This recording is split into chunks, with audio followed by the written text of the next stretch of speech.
Wow, I had a little bit of a slip up there. Welcome to the Eye of Jupiter podcast. I'm your host, Tom Franklin. And today we have a very special guest from the SasqWatchers podcast, Andrew. And do me a favor, go over to the SasqWatchers YouTube page, like and subscribe right now. I'll wait. Welcome back to the Eye of Jupiter podcast. Without any further ado, let's welcome Andrew from the SasqWatchers podcast to the Eye of Jupiter. Awesome to be here, Tom. Yeah, I'm glad you came, man. Glad you came. Yeah, for sure. I was looking forward to it ever since you asked me. So. Yeah. Where's the word? So JC couldn't come today, huh? Yeah. Well, I honestly haven't talked to him a whole lot the last couple of days. We had a nice little back catalog. We took like a week off and rejuvenated a little bit, and we're refocusing because we have, in addition to our podcast, we have what we have launched to be the SasqWatchers Films division. No way. So we're working really hard on our next documentary already, and so I have been just inundated with research and conversations, and he and I are going to reconvene sometime later tonight, actually, and we'll finally get some deep discussions about the really exciting near future of SasqWatchers. But yeah, we've been so busy pumping out new stuff that we haven't had a whole lot of time to just chat as buds. Yeah, it turns out that way. Sometimes it turns into more of a business venture into what it should have been at the beginning is like keeping that friendship. And that can sometimes get in the way. So you got to make sure that you keep that balance. I think that's very important. That Yeah, it didn't, sure. because that's what happened to me and to Ryan. I just kind of got a little too much for us, and he's, I want something, he wants something, and then in the end we were like, we have different ideas, which is a shame. But I hope that whoa, I kind of blinked in and out. I hope that doesn't happen to you guys. So, to all the iJupiter watchers out there, could you tell us a little bit, like, how you guys got started in this? What's the idea behind it? What are you trying to do with your podcast? Yeah, sure. So SasqWatchers, and then I always put Paranormal Podcast, started as a side effect, essentially, of a documentary idea that I had. And so let me rewind, 6 or 7 months ago, and I was preparing for neck surgery, and I essentially needed to have the whole bottom half of my neck reconstructed. And I was looking for a project, something that I could focus on since I wouldn't be able to work. And I thought of this documentary idea about Art Bell. And the great Art Bell. Yeah, and so I grew up listening to Coast to Coast. I grew up being a huge fan of Art Bell. I can remember I was probably, I don't know, maybe seventh grade, somewhere in there, early 2000s. And when I discovered Coast, it was just real late night. And I'm, messing around instead of just sleeping before school, scrolling through the radio because we still had radio back then. And I'd come across, some episode about, people are talking about demonology and hauntings and all kinds of this, really weird paranormal stuff that I have always been interested in. And, it hit me. And, I've been listening for 20 years now. And when How old art, are you, Andrew? How old are I, you? I just turned 36, so 36. probably Okay. over 20 years, actually.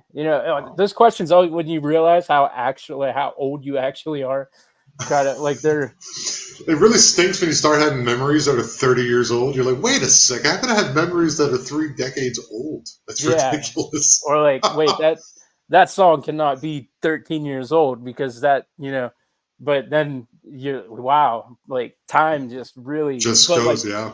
and that's a topic that Art talked about, and he called it the quickening. Um, Okay.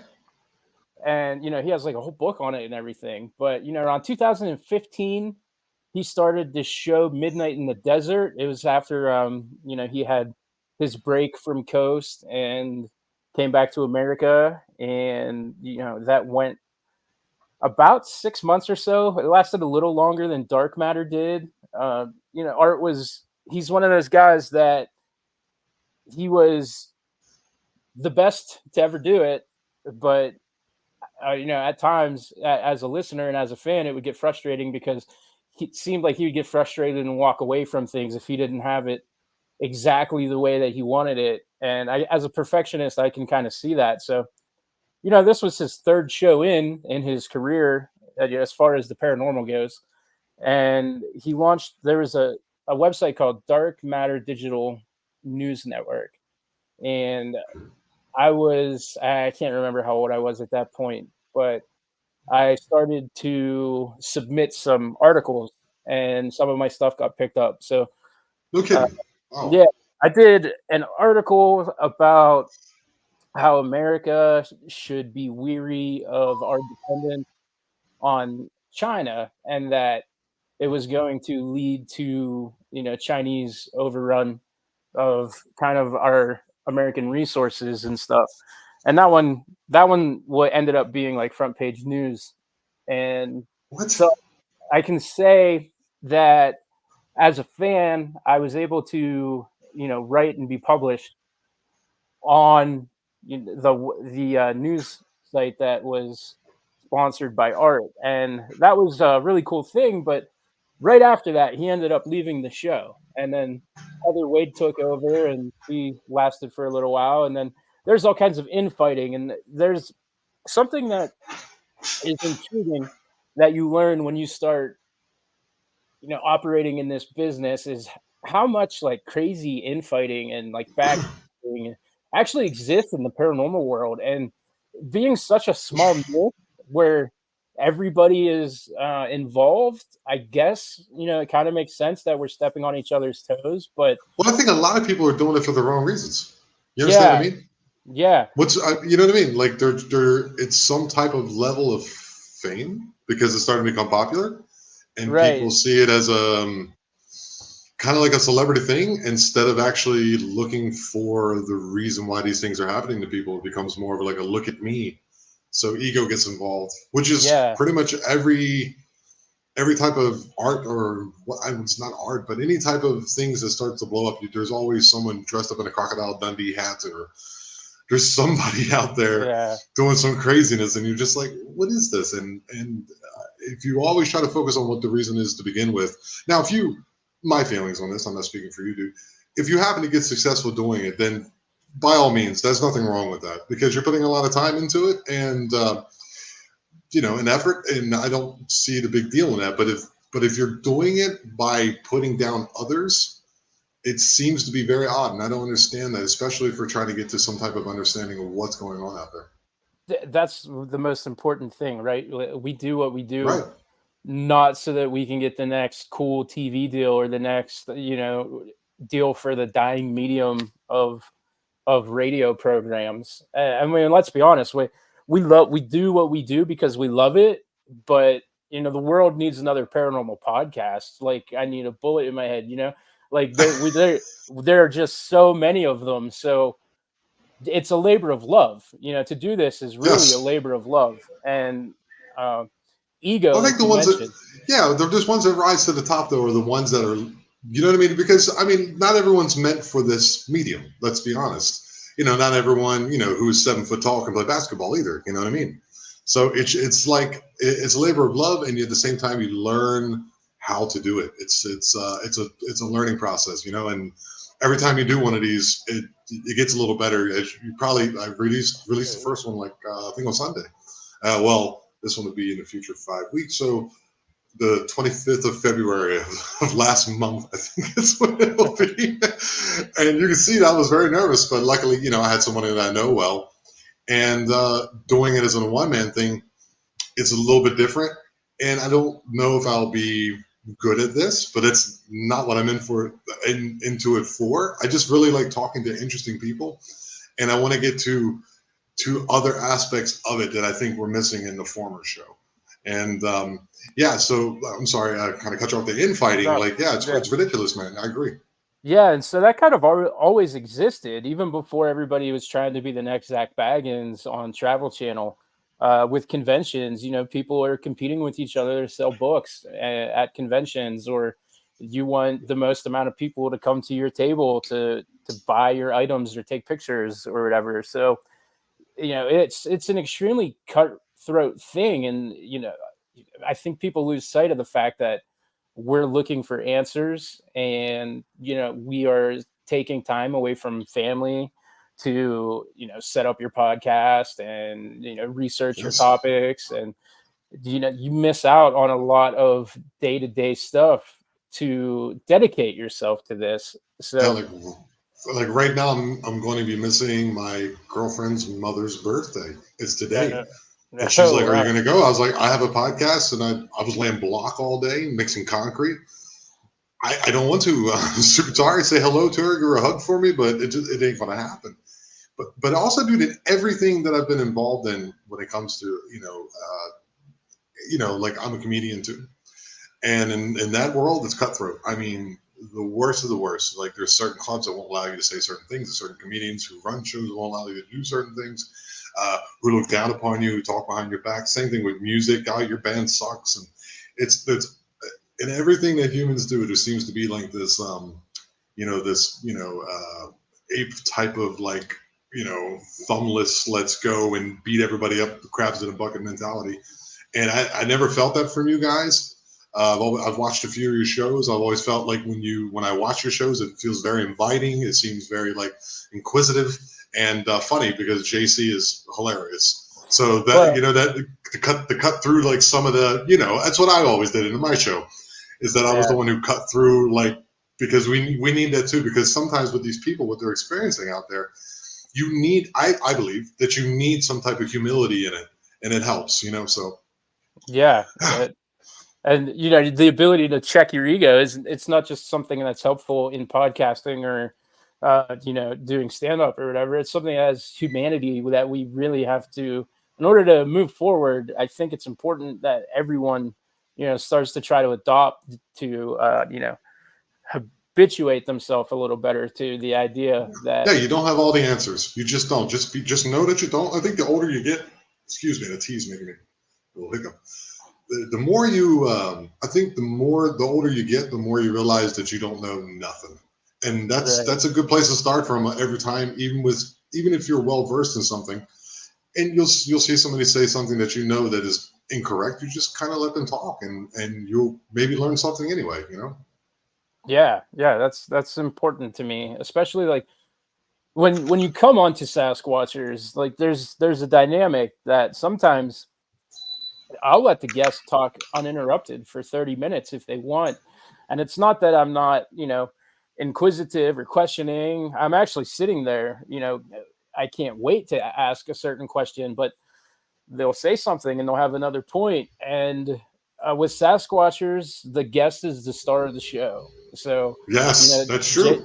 JC and I, we sit there, we give everybody, I hate to say this, everybody overuses platform, but we have that platform, and I want to invite people, and I want them to feel comfortable that they can come onto our show and they can tell us their experiences and their encounters and anything that happened to them. And I want to give them that open forum. So there Yeah. are yes, so we have some episodes where it's back and forth, just because that's kind of how the guest wants the conversation to go. But we've had Some others. people, yeah, you know how it is. It could be like anybody who's run into anything, because it's very, a lot of this stuff is very PTSD like, and a lot of people Yeah, having a lot of issues with it, and sometimes they just want to be heard, and you just sit there and listen, and for them it's very cathartic, and yeah, sometimes you have episodes like that, and sometimes the person is jovial, and you have to kind of read the person and get to know them a little bit.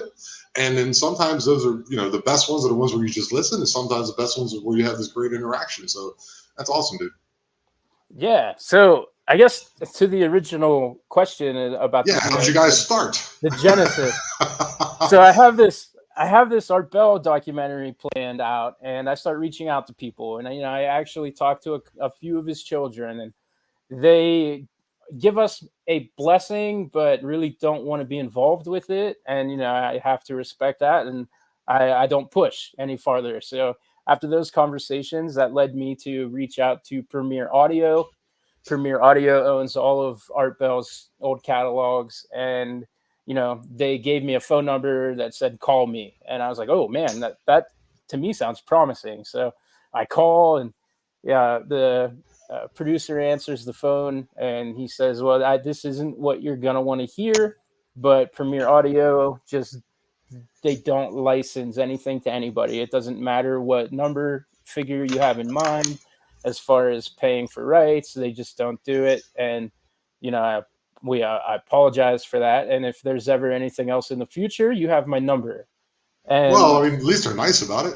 yeah, he was really cool, and the way he ended that gave me some type of hope. If you ever have anything Hmm. else, give me a call. So I was like, okay, well, what else can I do here? And I had a lot of other podcasts in the past that didn't necessarily last as long, and we can beat around the bush all we want. I had some bad partners, and anyone who goes back, and if I do get a new listener and you start from episode 1, you'll see that this show quickly evolved from the first episode that was just me, and I sat down and I meant to just do a short 15-minute introduction, and the next thing I know, I had talked for 64 minutes or something like that. Wow. And then we have 2 or 3 episodes after that wherein I have myself and JC and a couple of other friends, and those friends were, the longtime partner in crime. We did many podcasts together, and they just never worked out. And so I wanted to give this another shot. I wanted to put my spin on it. I wanted to not rely on anybody. So just right out the gate, I was like, okay, this is SasqWatchers. We're going to do a paranormal show. We're going to talk about everything, high strangeness, and I'm going to get guests on. And within a couple of weeks, I started to get guests.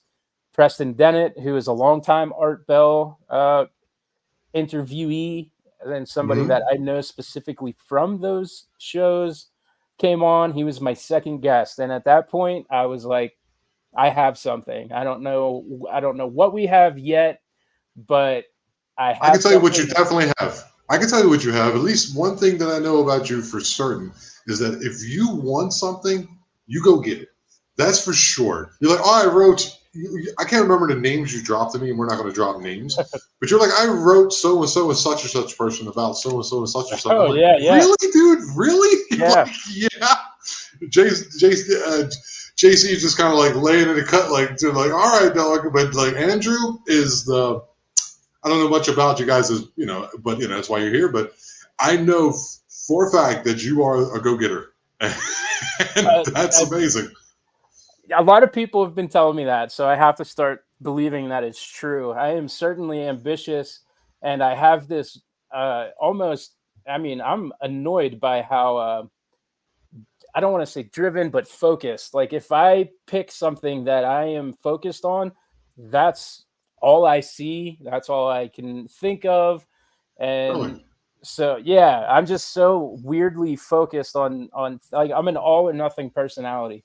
You get 100% of me or you get 0% of me. And that's honestly, sometimes it works out as far as, hey, I learned I am really good at producing a show. Uh, when I'm at home away from the show, and that attitude kicks in about doing dishes or laundry or something, when I am not 100% into doing these dishes. So they're going to sit there for a little bit longer. It becomes a problem. But I am very ambitious. And when we did talk, I always joke, but this is absolutely the truth. I have reached out to so many people, including, I'll name drop one, and that's the Pope. I reached out to the Pope. Believe it or not, Which one, Ratzinger? You were like, "What's up with you, dude?" yeah, the Pope has an email address, a contact email. And so I was like, you know what? I just did an episode with a Catholic priest and we talked about exorcisms, and I'm in a mood. It's like 3 o'clock in the morning. Let's email the Pope. And I always make the joke, like, the Pope doesn't know about SasqWatchers. He never saw that. But an intern at the Vatican had to read that email. And that always kind of makes me chuckle. It makes you have there's like a thought in the middle of your day. You're at Walmart buying milk or something. You're like, I did that. Yeah. That's And fantastic. I'm willing to bet that out of all of the emails the Vatican gets, that's the only invitation to a paranormal podcast that they've ever had. I So I would be willing to bet you definitely set the milestone for that one. But I don't necessarily agree with you thinking that the Pope doesn't know about Sasquatch, dude. Who knows what's in those catacombs beneath the Vatican? yeah, You know what I mean? yeah, absolutely. That's like a whole thing that JC and I are going to get into at some point, because he's pretty devout Catholic. Okay. So he and I are eventually going to get deep into some of the Catholicism. weirder like Catholic conspiracies and stuff. So that's a future show topic that we're going to do for sure. Oh man, my girlfriend here, she's Catholic, and the in Mexico it's a different thing, dude. Yeah. Everybody has an altar at their house. She was telling me like the priests, the fathers, what do they call them? They're very powerful here, and like sometimes they bless marriages. And I was just like, for real? And I'm like, that's how devout they are. And I'm like, for real? Wow. And then she's like, yeah. And I was like, oh my God, dude. So that's weird. That's weird. It's Yeah, always a I little bit. mean, I'm not trying to make fun of, you believe whatever you want to believe. But if that power structure exists where that can be possible, that's weird. I'm sorry. Yeah. Yeah. I mean, everybody always gives Scientology crap, but if you follow kind of the birth of Scientology and how it's been built on the shoulders of Tom Cruise, it's very similar to the early days of the Vatican, and Hmm. people are just not willing to What do see you make those of the, comparisons. yeah, what do you make of the pine cone in the middle of the Vatican, that big pine cone? You seen that? Like there's a big rock, like monolithic, like pine cone in the middle, like somewhere's in Vatican City, like it's huge. Oh And no, I'm not super familiar with that actually. I've seen it. I can't remember what podcast. And I was just thinking, it's a symbol for the pineal gland. So there's all like every bit of religion or every bit of belief systems. There's always something in there that makes me scratch my head a little bit. Like, okay, well, why is that in there particularly? You know? Yeah, and if you don't approach that, very uh, methodically, there's a whole group of people that are now your enemy because you had the wherewithal to see something and have a thought about it too. So it's Yeah. it's always something that, The dogmaticism of it can yeah, be some people take it very seriously, and you I guess you kind of have to respect it, I guess, but in the same sense, like some people just don't see the things the way other people do. And right. that's what we're talking about at the beginning. You have to be willing to be open to at least all ideas of it. And even she, because I'm not religious. I believe in God and all that. That's for me. but I would never go to a church or a synagogue or any of those things or a mosque or any of those things because it just for me it's like a middleman that I don't need to be involved in. And oh, were you telling me that you had an experience? Because remember we Uh, were writing back and forth this morning. yeah, man, I've had a lot of stuff, and there's a couple of things that I haven't even addressed on my show yet because Oh, one okay, of an the exclusive. yeah. So I'll start with this one because it's silly, really, but I wasn't the only one there, so I wanted to check with. It was actually my cousin, and I asked him if first of all if he remembered it, and second of all if he cared that I ever brought it up because I have this ability to not care what people think, and that's something that It's just the actually opposite of what we were talking about, Jake. Fucking Andrew. Like we were just saying you have to follow what you say, Andrew. yeah, but no, I mean publicly. Yeah, I mean your family members. Oh, okay. All no, right. like a guest comes on our show. Like for instance, we had a Catholic priest, and I wanted within the next couple of weeks after that show, I wanted to have the leader of the Church of Satan on the show. I wanted Ooh. I that's the type of stuff that Art would have done, you know. I remember Blanche Barton was a great interview, but that was actually my first no show. Was the guy from the Church of Satan?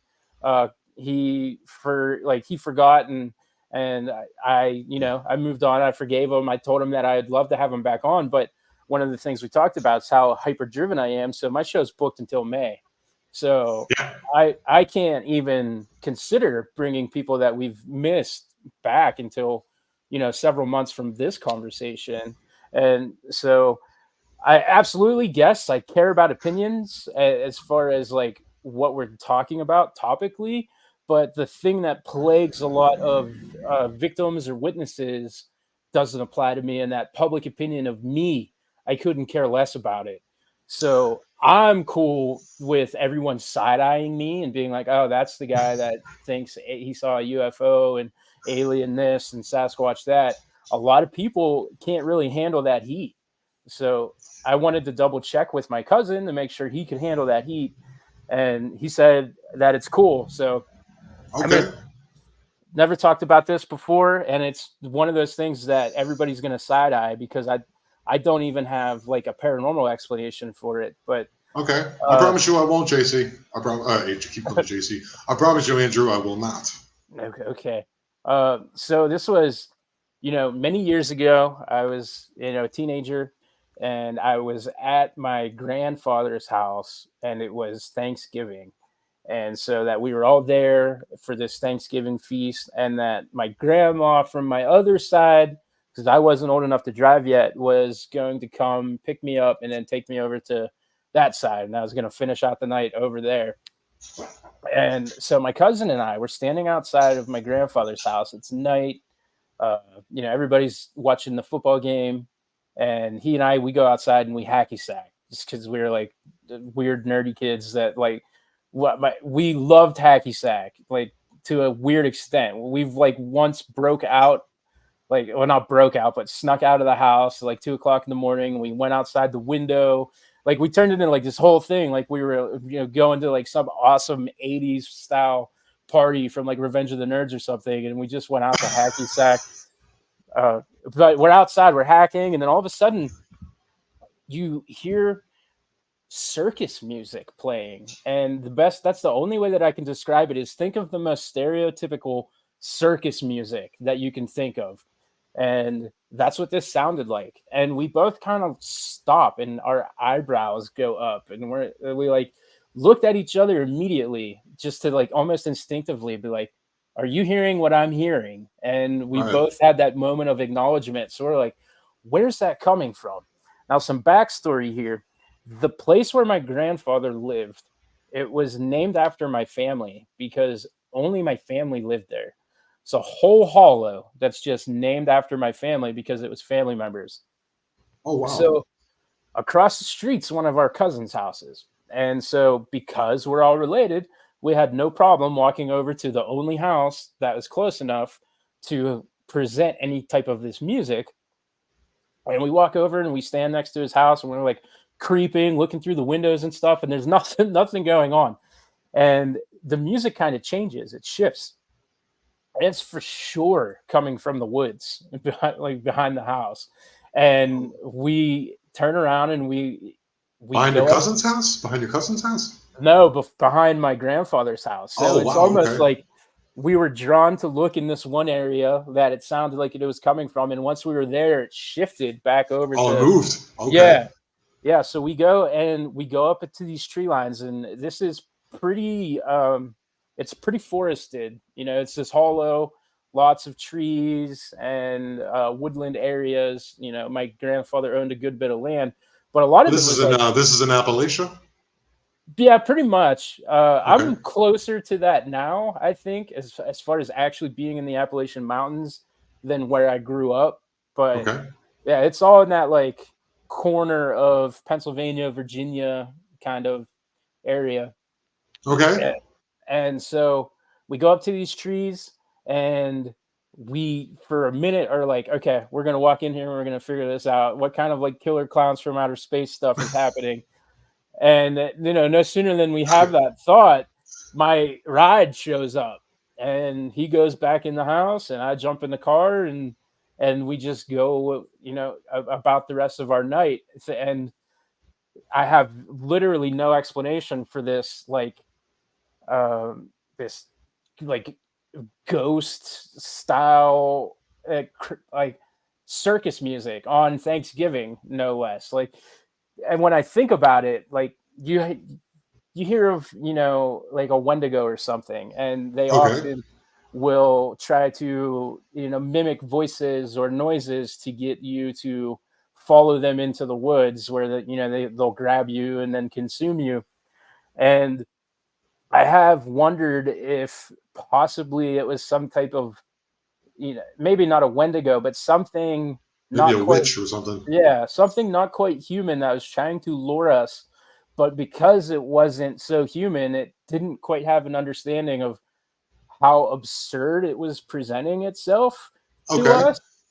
Because again, you know, Thanksgiving, that's, you know, football and it's Black Friday, and then we're already deep in Christmas season at that point. So it would have made sense to hear something, you know, along those lines. But just this circus music coming out of the woods, and I know these aren't just like random woods. This is posted land that belonged to my family where nobody should have been out there, and we didn't have Bluetooth yet. You know, this was Okay. at the beginning of MP3 players. This might have been like Gen 2 iPods. You know, there was nothing outside of driving your stereo system into the woods that could have presented a sound so incredibly loud. It's not like today where something like that would be super easy to do. Oh So yeah. Uh-huh. I got you. yeah. So yeah, That's very odd. That's an odd experience. for whatever it's worth, that's a wild experience that I was able to share with my cousin, and it's nice to have something weird happen with a person that can validate that it's actually happening to you. Mm. Yeah. Because then And, there's times where you think, you know, when you get like super stoned, you'll see like the earth kind of move a little bit, and you just gotta go, uh, wait a minute, was that me? But there's no one yeah, to consolidate it. But circus music is definitely up there. I mean, I remember hearing something from Tony Merkel where there was a dude in what do they call that area of California? It's the high desert area. I can't remember the name of it. It's Joshua Tree, and there was like a circus tent, and it was up in the air. And this guy seen it circling around, playing the music, and there was these people and these synths and stuff like that. oh wow, So who knows what that is, dude? Why? Okay, so was it like it? Okay, so it's an evil clown yeah, because that would make you think of clowns. That's pretty odd, yeah. dude. And again, you know, Killer Clowns from Outer Space, one of my favorite movies of all time. Like literally is that. It, you know, here are these aliens, they are giant clowns. They land their circus UFO in the middle of the woods, and they're drawing people out so that they take them to the spaceship. And So being like, did you grow up in this holler, as you say? Yeah, I grew up right in that area. I bounced around because I'm one of the many kids that grew up in broken homes. So I would Okay. spend some time here in this house and some time over here in this house, but it's all in the same general area. I live in small towns that are next to small towns, and that's basically where I've lived my whole life. And I moved out here into I'm a lot closer to central Pennsylvania now than outside of the Pittsburgh area where Mm. I was originally from, and it's the same thing. So I've just kind of migrated to other small towns. But Wait, we up yeah, near Penn State or something? Up near Penn State? I'm like an hour away from Penn State. I'm right in the middle between Penn State and Pittsburgh. So Okay, it's just Altoona kind of. yeah, Yeah, okay. exactly.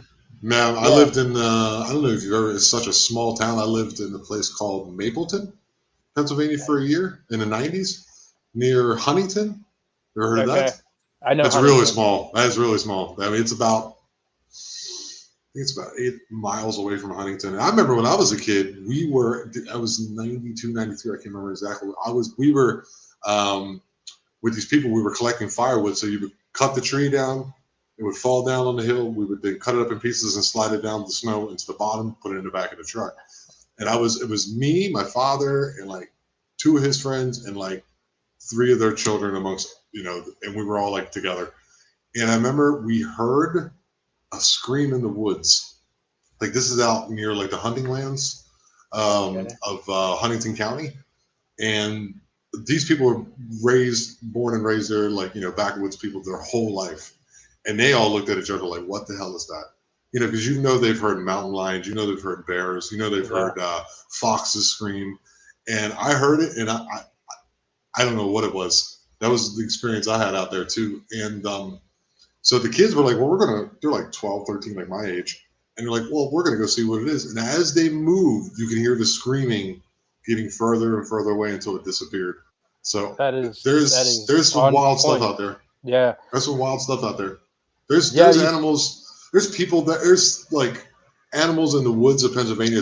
People don't realize how rural it is. Really, I mean, you only have Pittsburgh and Philly, and everything in between is like a small town. What do you got, Harrisburg? Or there's nothing really yeah. large there. And then you No, have, not what's at the name of all. the Allegheny National Forest in the north, which is also very spooky. You should take a trip there. You should go there. Yeah. That's a very spooky place. I actually have some stuff lined up to go there. There you go. Yeah. Yeah, that's one of the things that we're doing with SasqWatchers Films is we're Oh hitting yeah, let's talk about that. Let's all of talk these about that. areas up. Okay, cool. Did Yeah. did, did, did you didn't you just put out, maybe, I don't know, or is it about to be put out, your first documentary?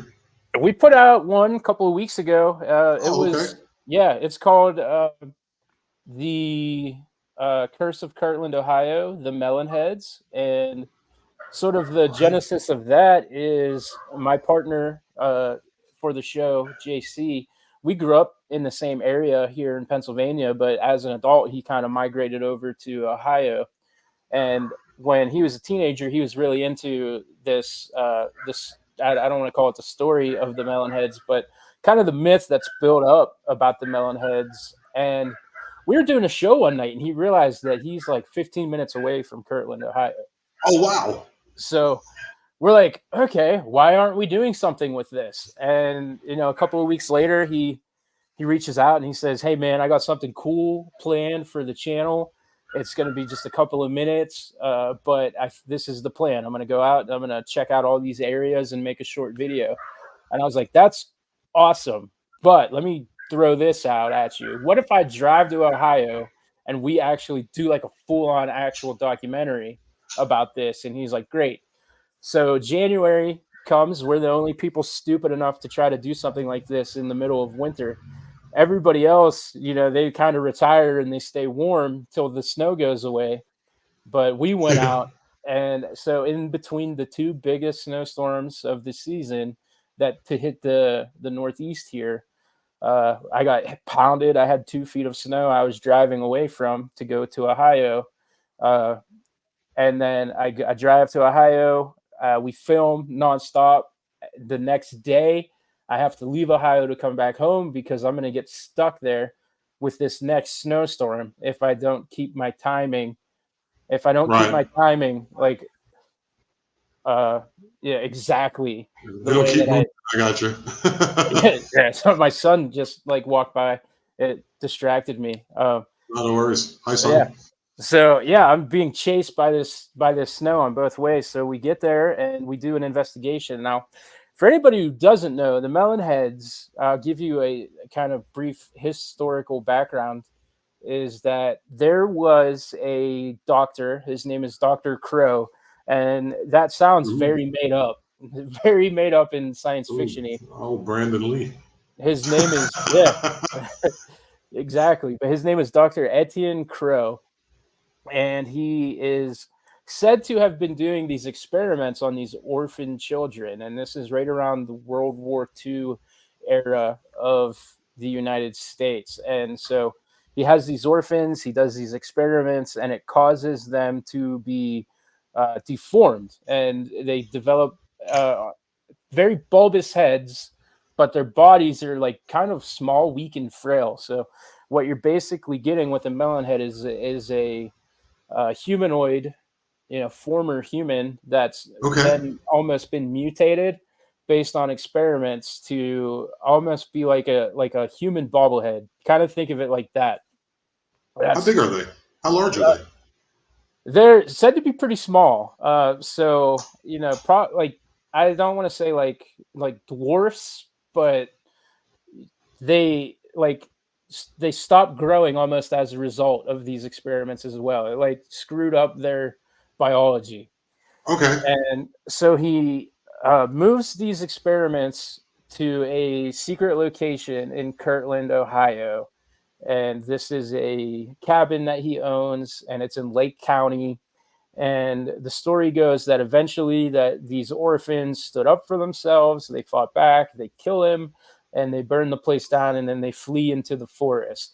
Now, what's interesting is there are actually multiple versions of this legend, and one of them actually paints Dr. Crow as kind of being a savior to these children, that he brought them in, he was protecting them because the government was behind these experiments. So he took them to this cabin in Lake County to almost kind of protect them, and he and his wife oversaw them. He eventually dies, and now they don't have their caregiver anymore, and then they end up out kind of on their own in the wilderness.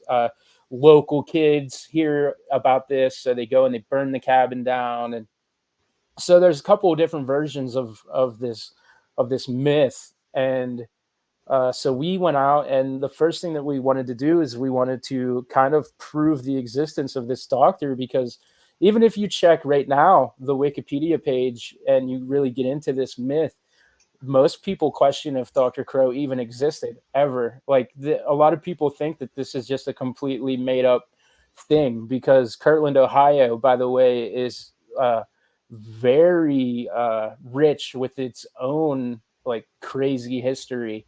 It was founded by Joseph Smith, the guy who Oh, yeah, yeah, created yeah. Mm-hmm. the Mormonism, and so he founded, like, created the religion there, and the locals eventually got tired of it, and they chased these guys out. And so there's a curse that's said to have been placed on the town for shoving them out and eventually kind of pushing them off into, what is it, like Utah is where they Yes, eventually yes. settled. Mm-hmm. Farther But west. after that happened okay, so you jump into the 1980s, there's a cult there, and there's a temple that was built during that Joseph Smith era that's still like there pristine, and this cult was trying to take over this temple, and it led to 5 or 6 people being murdered. And so Kirtland, Ohio just has all of this crazy stuff that is real interesting. And if you try to like kind of place it all together and turn it into one uh, Cohesive story. story. Yeah, that's wrapped into this curse. That's kind of the idea when we named this documentary the Curse of Kirtland, Ohio, because at some point we want to revisit some of those other things, but the Melonheads are the most cryptid of it. So we wanted to, we wanted to chase some monsters out in the woods. So what we did was we went and we did some digging, and JC's really good at some of this stuff, and he went to there's a website where he was able to find some records, and we were able to pinpoint where this doctor's buried. And No kidding. so Wow. yeah, So we went and we spent like an hour and a half in this graveyard. That's the biggest graveyard that I've ever seen. It was like city blocks, and we found it, and so we were able to, if nothing else, prove that this guy was real. He Oh wow. existed. Here's where he's buried. He has a niece who's 94 years old, and so um, with all of that, then came the kind of the other stuff, and that's where it kind of got tricky because we found that this area is actually super posted. A lot of the land that we were expecting to be able to go into and take cameras and do some investigating, we weren't able to get in, and we didn't want to Wow. we didn't want to trespass. But there is this long stretch between these two bridges, and one of them is Crybaby Bridge, and the Crybaby Bridge also is That's uh, interesting. yeah, this That's Crybaby, interesting because of the yeah. lemon head crybaby candies. Oh yeah, I didn't even I think of just, that. you know what I'm talking about? Like that little lemon head Yeah, and the melon head. That's very interesting. yeah, absolutely. And so the Crybaby Bridge is it's called that because they're of Dr. Crow. Another one of the myths about this guy or the legend, we can't verify one way or the other, is that he was doing abortions and that they Ooh. would use this bridge as a way to dispose of the Oh yeah. fetuses that they were getting rid Hmm. of. And so this bridge, not only because of that, but according to the lore, the Melonheads attack people around this bridge. So we were able to isolate this bridge and find some area. Now there's this creek, and none of this area by this creek is posted. So in the documentary, you see us. We find this creek. It's right next to the bridge. So we go down in there, and that's where the bulk of our actual investigation happens. That's related to the actual Melonheads and not the doctor itself. But the bridge isn't the bridge is in public. Yeah, yeah, it's a just a public bridge that I know for a while. If you check the forums and stuff, I know there was a subreddit where people talked about it. Is they would go and they'd park their car, and put it if you put it in neutral, it would be pushed by supposedly the Oh ghosts. yeah, yeah. That's the And same thing that happened in Houston. I think there's a place in Houston that yeah, supposedly happens. and they said that if you put baby powder on your car while this is Hmm. happening, you can kind of pick up the See the fingerprints. Yeah, yeah. So I've heard we these. were I've heard these myths before. Yes. Yeah. So because of that, we wanted to investigate all of this, and we didn't really get harassed by cops, but there was like a weird presence See, of police everywhere that we went. Like cops were there, interesting. and Interesting. we never felt in danger, but we felt an uneasy watch upon us. Like even when we were out in the woods, there was just like a sense of like not dread but awareness. There's something watching us, Oh and wow. that's something that you couldn't shake. And I felt it, JC felt it, and one of the So other it's things, palpable. yeah, and one of the other things that you see us talk about in the documentary is there's like this weird scent of smoke that would come and go. And when we first got to the bridge, it hit me as soon as I got out of the car, and I was like, "Dude, do you smell that?" And he didn't get it right away, but it almost smelled like somebody was blowing cigar smoke right into my face. And as we were in the woods and we were coming out of the God. woods, it hit him. Like he's like, "Oh, I smell that now." And so we had a lot of really like obviously I'm here. We didn't get attacked by the melon heads, and we Yeah. lived So to do another one. But so where can you find this documentary, dude? I just put it up for it's totally free. It's on our YouTube channel. It's one of the only non-podcast related videos that we have up right now. We've been producing a lot of stuff in addition to the show that's going up. JC just started a little like 2 to 3 minute thing called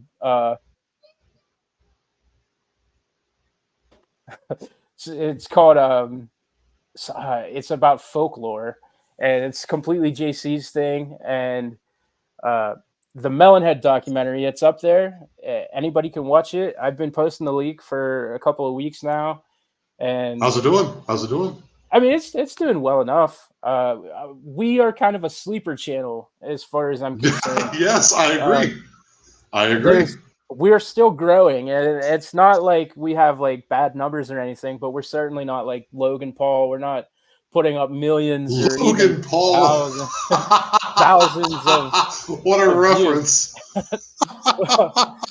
That kind of shows my age too, because at one point Logan Paul was someone that's people at least cared enough about to complain about him, and or Mr. Beast. I guess my kids are super into him, but yeah, so it's a sleeper channel, and we're putting out some really good content, and it's just still finding its audience there. We do a lot better with our audio medium, and I'm not quite sure how to bridge that in between and get it to cross over into our video stuff. I don't know. I just think if you keep at it, dude, and like the crossover will happen one way or another, and maybe maybe you're just not good looking. I don't know. Yeah, well, I've been told that my entire life, so that's got to be something No, I was just to do messing with with you, it. dude. It's part of what we do over here at the Eye. Yeah. We crack jokes and stuff. Yeah, I don't know, man. I think you definitely have what it takes to do what you're doing. So I think you're going to be successful soon enough. You're very personable. You're very easy to talk to. You're a well-spoken person, and you are genuinely interested in these topics. I mean, have you had any interviewee on where just kind of like you were just like, man, this is insane? Is there any specific video that you would like tell people to go watch? I had Jeffrey Meldrum, Doctor Jeffrey Meldrum, on a couple of weeks ago, and considering the show's called SasqWatchers, it took us a really long time before we actually got any Bigfoot content on, and so once we started to actually get to Sasquatch, we just kind of have had tons of it, and that was one that was both informative from a completely scientific standpoint, Okay. and there's no woo. This is a professor. He's an anthropologist. He's extremely well known. Now, he's not disrespectful towards the woo or anything, but Mm. everything that he does is strictly scientific, and he is very well known. And so getting that getting that okay, getting that sorry, my son is here No again. worries. No worries. Getting that, so he's the one who sent me a request, so No getting that kidding. request was like Oh, wow. crazy validating, and uh it ended up being a really cool interview. I was scared that I was not going to live up to any type of expectation that he might have. I wasn't sure if I was smart enough to engage with this person, Oh, dude. and I mean, there was an actual fear that I had, and it ended up being just because of how scientific it was, and he went over the best way to investigate, a Sasquatch footprint, and being able to identify what hoaxers aren't even realizing they're doing to leave behind evidence that they're hoaxing, and the best way for you to cast a print, and like the easiest cheapest way to do it. And so based on the fact that he's as Like that A-list. probably has something to do with maybe like the metatarsal break or something. I'd imagine, right? Yeah, and a lot of people actually who are out there hoaxing have no idea what's going on with that. And Which is such a letdown because there's people with genuine experiences that are being buried by people who are out there hoaxing, and it's just so sad. And I don't know what to say about it because I had on a gentleman, Mr. Chris Kramer. I don't know if you've heard of Chris Kramer. He's not on many podcasts, and he I was saying have that, not heard of him yeah, actually. he doesn't really like coming on many podcasts. We spoke for an hour before. He was like, I'll come on. And me and him, it's like 2 episodes back.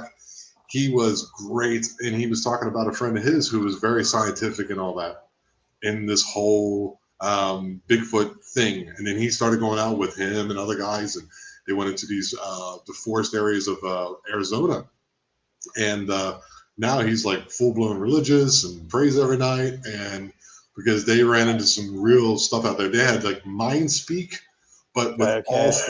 all four people hearing it at the same time, Oh wow.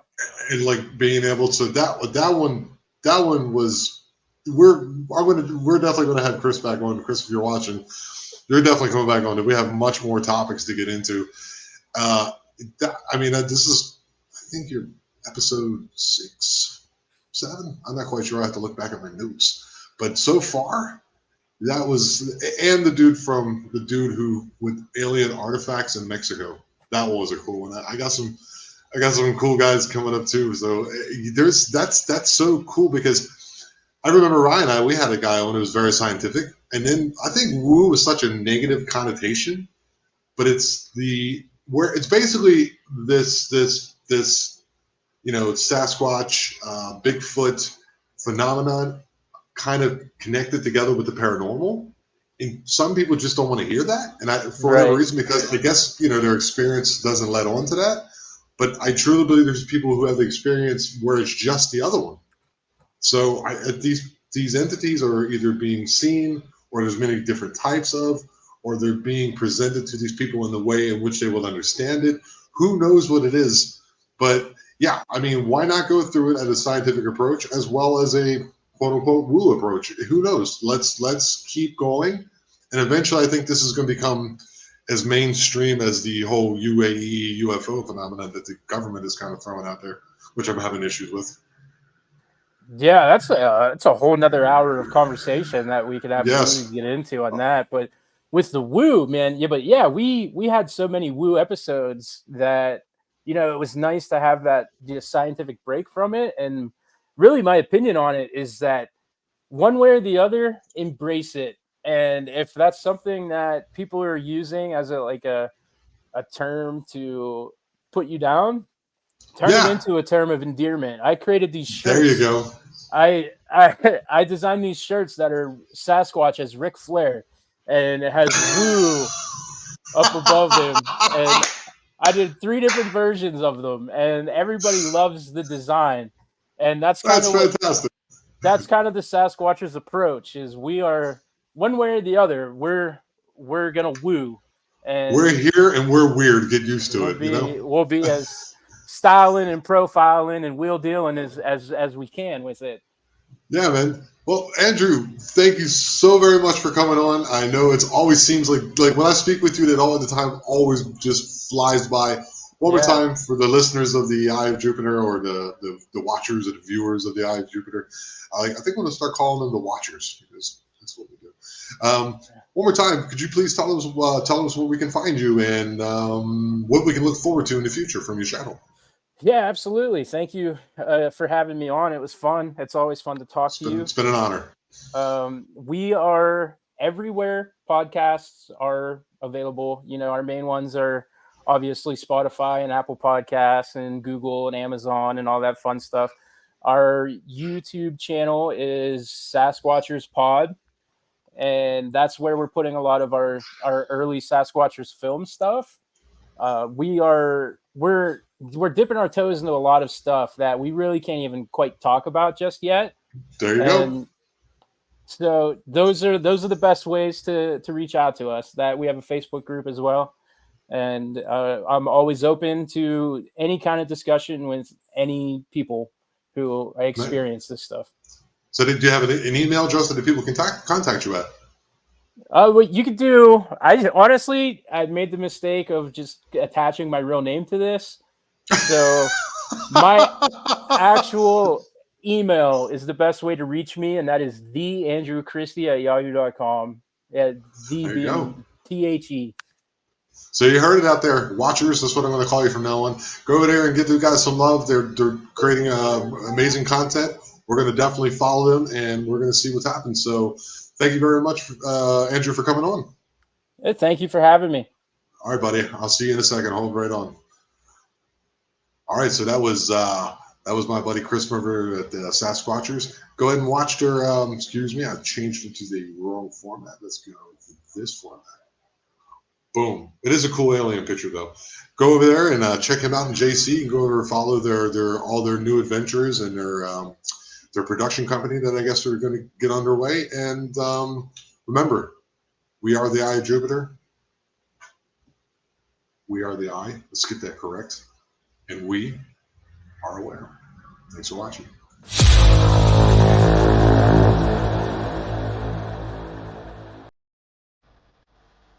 You have been listening to the Eye of Jupiter podcast. If you have any strange occurrences, stories, or witnessed anything out of the ordinary, don't be afraid to send me an email at the eyeofjupiterpodcast@gmail.com, and maybe you will be on the show. And please remember, we are the Eye, and we are aware.